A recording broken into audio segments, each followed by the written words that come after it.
I'd like to talk to you today about combating the negative effects of isolation.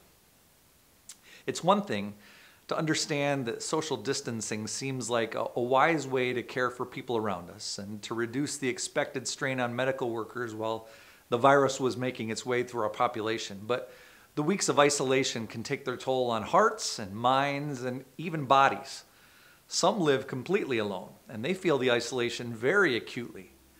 But there's even a loneliness for fellowship that grows as time passes for those who have family or roommates with them in a home or apartment.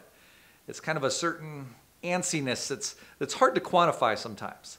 This is normal for us because remember, God recognized that it is not good for man to be alone.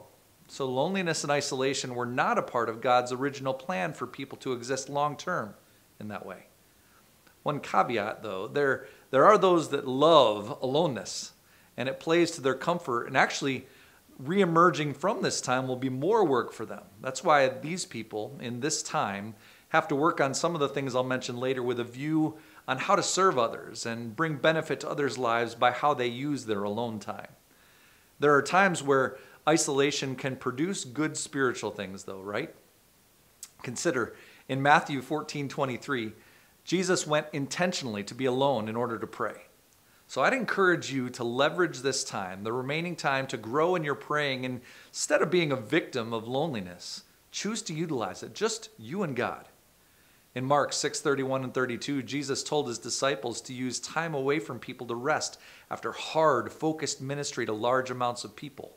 Some of our schedules have had a required reduction in activity and will return to a higher pace soon, so use this time to build rest for your body, mind, and spirit right into your schedule while there's time to do so. Many of you have already used this time to begin accomplishing some of the things you put off, organizing that closet, going through old photos, cleaning out the pantry, sorting through a collection, painting some room. Finish what you've begun, or use at least the last of this time well.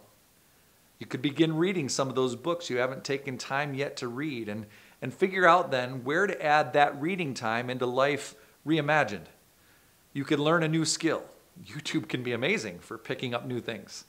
Maybe you've hesitated on figuring out technology to enable communication, but you'd be willing to learn some creative communication options. Well, just call someone you know who might be able to help you set up Zoom or something like that on your computer or phone. Figure out how to access the church directory online, or you could still use the USPS to send a card or a note to express your care. Even just commit to picking up the phone every day to love on someone. You may also need to use this time to make a plan now for how to re-enter life, making sure it doesn't get reclogged with simply activity. You get to choose to make sure that when the schedule fills, and it will, that you're prepared to say yes to what matters most and no to good or nice things that could keep you from some of the best things. Some of you have discovered some amazing benefits for your families being together for long stretches. You can plan now how to keep some of those times built into the schedule that emerges next.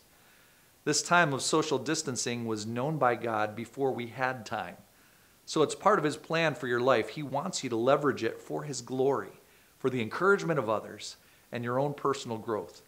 Finish this time well. Don't miss out.